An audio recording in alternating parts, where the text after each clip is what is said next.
Welcome back to the deep dive.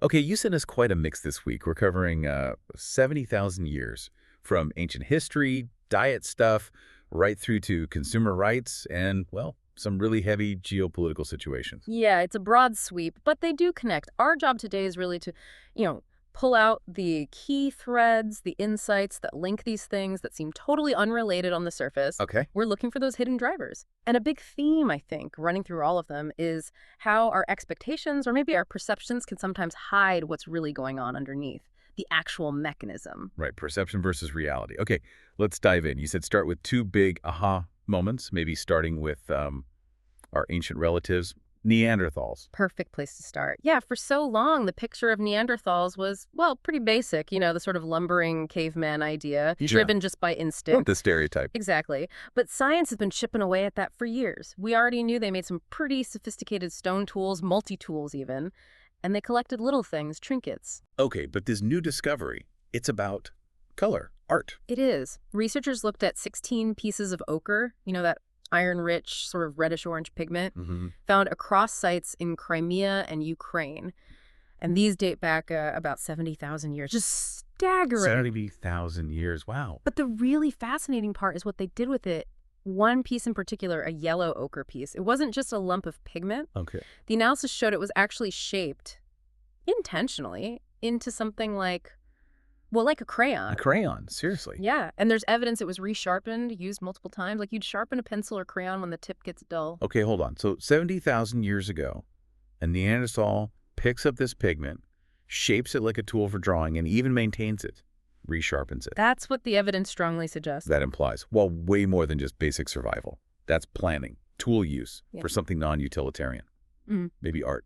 Precisely. It points towards ochre being used in symbolic activities.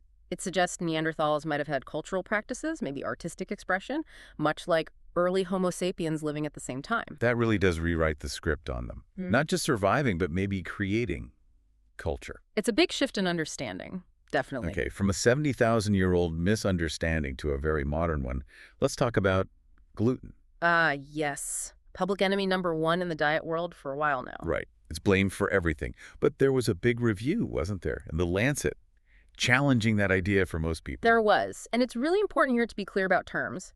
There's coeliac disease, that's serious, an autoimmune reaction where your body attacks the gut. But it's actually quite rare, only affects about maybe 1% of people. Okay. Then you have this other category, non-coeliac gluten sensitivity, NCGS. That's basically the label given when someone has symptoms, gut issues, but they test negative for coeliac and also for a wheat allergy. And this is where that whole expectation thing comes in again, right? The perception versus mechanism. Exactly, because in multiple studies, blinded trials where people didn't know what they were eating, people who were convinced they had NCGS, they reacted just as badly, sometimes even worse, when they were given a placebo, something with absolutely no gluten in it. So the belief that they were eating gluten caused symptoms. Yeah, it's the nocebo effect. The flip side of the placebo effect, your negative expectation, the belief this will harm me, actually produces real physical symptoms.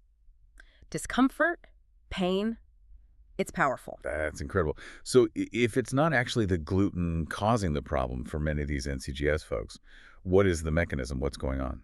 Well, the evidence is pointing pretty strongly towards FODMAs. FODMAs, what are those? They're a group of fermentable carbohydrates, sugars, basically, that are poorly absorbed in the gut for some people. And there was this landmark trial. People's symptoms got much better on a low FODMA diet.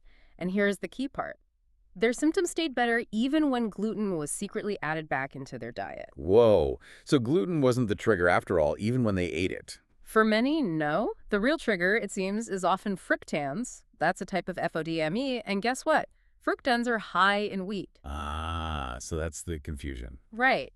But fructans are also high in things like onions and garlic. And in some studies, fructans caused more bloating and discomfort than gluten itself did. So people cut out wheat, feel better, blame the gluten, but it might have been the fructans all along, and they might be unnecessarily avoiding gluten. Exactly. And that has costs. Gluten-free products are way more expensive, like 139% more on average, apparently. Oh, wow. And often they're actually lower in fiber and some important nutrients compared to the standard versions. So what's the takeaway for someone listening who thinks they have issues with gluten? Well, the clinical advice is clear. First, rule out celiac disease and wheat allergy properly with tests. Then, look at your overall diet quality. If symptoms stick around, then try a carefully managed low FODMAP diet, ideally with a dietitian. Okay. Only after that, if needed, would you maybe consider a specific gluten challenge, again, supervised. Don't just jump to cutting out gluten based on, a hunch or because it's trendy. You might be missing the real issue. Right. Chasing the perceived villain instead of the actual mechanism. Okay, that idea of hidden mechanisms, it applies just as much in the world of, say, consumer rules and regulations, doesn't it? Absolutely. Let's shift gears to consumer protection, specifically Ofcom, the UK telecoms regulator, and their rules about mid-contract price rises. Yeah, I remember that. The idea was to stop phone and broadband companies suddenly hiking your bill halfway through your contract, right? Give people certainty. That was the goal. Restore some trust. Companies had to be upfront, tell you exactly how much your bill could go up by in pounds and pence before you sign the contract. Sounds good. Fixed numbers, clear information. What went wrong? Well, the devil, as always, was in the detail. The specific wording of the rule. It only banned price hikes that were explicitly linked to inflation. Increases tied to a percentage like CPI or RPI. Only inflation-linked ones. Exactly. The regulator didn't seem to anticipate that companies might just find another way to raise prices that wasn't technically inflation-linked. So the loophole, what did they do? Simple, really. Yeah. Companies like O2, for instance, just introduced a price rise as a flat fee, like, say, an extra £2 a month, not a percentage based on inflation, just £2. Which technically wasn't an inflation-linked rise, so it wasn't banned by the rule. Bingo. An analyst called it pushing the boundaries of the regulation, sticking to the letter of the law maybe, but totally undermining the spirit of it. So the mechanism for protecting consumers failed because it was too narrowly defined. Precisely. And groups like Citizens Advice were pretty scathing. They said Ofcom hadn't gone far enough, that they needed to, quote, stamp out mid-contract price rises once and for all. It's a good reminder, isn't it, that even with rules, you, the consumer, have to stay sharp, keep comparing deals, check the small print. Definitely. Complacency can cost you. Service issues are still a big driver of complaints, too, not just price. Okay, from domestic policy failures to a really stark shift in international policy.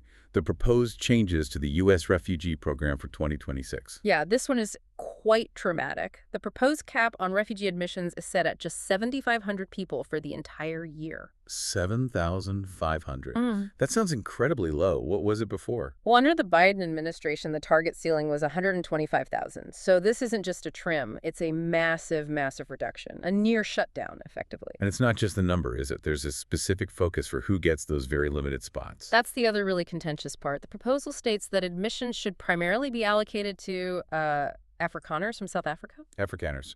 Based on what? Based on claims of persecution, claims which, it's important to note, the South African government strongly denies. Right.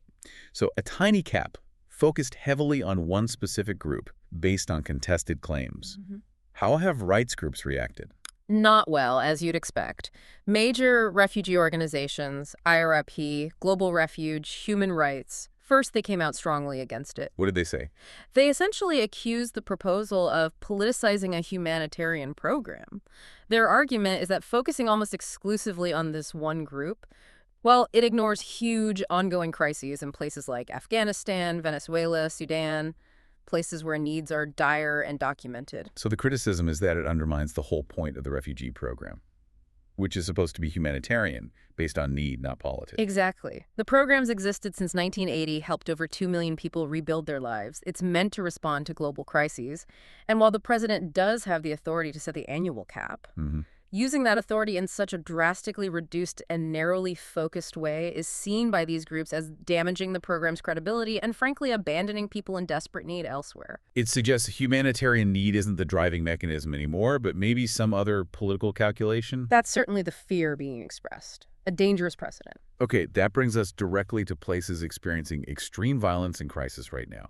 Let's talk about Rio de Janeiro first. Yes. This concerns a huge police operation recently in Rio, targeting the Red Command drug gang in the Complexo do Alemão and Penha favelas. And the reports coming out were pretty grim. Extremely grim. The operation resulted in a very high death toll, rising to at least 121 people. That includes 4 police officers.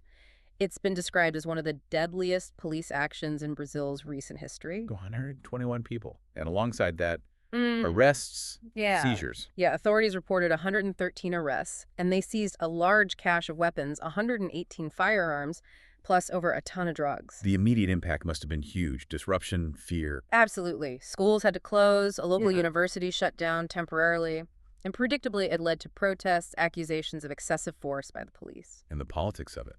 How did that play out? Well, it immediately sparked a political battle. Rio's governor, Castro, he's from an opposition party, he and President Lula's federal government basically started pointing fingers at each other. Over who was responsible Or or who failed to act. both, debating who failed to provide adequate support, whose strategy was failing against organized crime. The typical political blame game erupting even amidst the tragedy. So the mechanism shifts from addressing the violence to political point scoring. It often does. The federal government did respond, though. They announced a new emergency office to tackle organized crime and push through a new law targeting criminal conspiracies. So pressure forced some action, even if politically charged. Okay, now let's turn to Sudan. The situation there, particularly in El Fasher, sounds absolutely horrific. UN leaders using words like horrifying and darker hell. Yeah, the reports from El Fasher are deeply disturbing. The Rapid Support Forces, the RSF, are being accused of mass killings. What kind of atrocities are being reported? Widespread, ethnically targeted violence, reports of summary executions, people being killed during house-to-house searches, and just shocking numbers, like the reported killing of nearly 500 people at one hospital, the Saudi maternity hospital. 500 people at a hospital? That's unimaginable. It's brutal. But what's crucial here, again, is looking at the enabling mechanism, what's allowing this to continue. Yeah. The UN Human Rights Office explicitly stated that external support is enabling the conflict. They highlighted that weapons, fighters, are still pouring into Sudan. This isn't just an internal fight being sustained internally. External support. Who are they pointing fingers at? Well, the UN session where this was discussed was apparently very uncomfortable for the United Arab Emirates, the UAE. They've been widely identified in reports as the main external backer of the RSF. So the diplomatic pressure is mounting. It seems so. There were direct calls during that session for things like targeted sanctions against UAE leaders, and even for the UK to halt arms sales to the UAE, Right. until it could be proven that none of those arms were ending up with the RSF in Sudan. Has there been any admission of UK equipment being found there? The UK Foreign Office did acknowledge they were aware of reports. They were careful to say UK-made items. They distinguished that from weapons. But yes, some items had apparently been found in Sudan. So even if indirectly, external supply chains are part of the mechanism fueling this horror. That's the clear implication, denial from external actors, but the means to continue the violence keep flowing in. It's a devastating cycle. Okay, let's try and pull these threads together. We've gone from Neanderthal art to why your stomach might hurt after eating bread, through dodgy phone contracts, U.S. refugee policy shifts, and landed in the middle of truly awful violence in Rio and Sudan. It's a lot, but that central theme holds, I think. In almost every case, the perception or the expectation of what we think is the cause or the rule, it masks the real underlying mechanism. Right, we think it's gluten, but it's likely fructans for many. We think the regulation protects us, but the flat fee loophole exists. We see internal conflict, but miss the external fueling of it. Exactly. The perceived villain, or the stated intention, often isn't the actual driver. The real mechanism might be a specific carbohydrate, a loophole in legal text, or weapons flowing across borders facilitated by other states. So that leaves us with a final thought for you, the listener, something to chew on. If our own beliefs, our expectations about something as simple as food, can create real physical responses like the nocebo effect, how much more powerfully do our wider expectations, the political narratives we absorb, shape how we see complex global events, like the crisis in Sudan, or the reasons behind a sudden shift in refugee policy? Yeah. What crucial factors, what real enabling mechanisms might we be missing when we just accept the simple story, the surface narrative, as the whole truth? Something to think about. Keep digging deeper. Absolutely. Keep questioning. Until next time on The Deep Dive.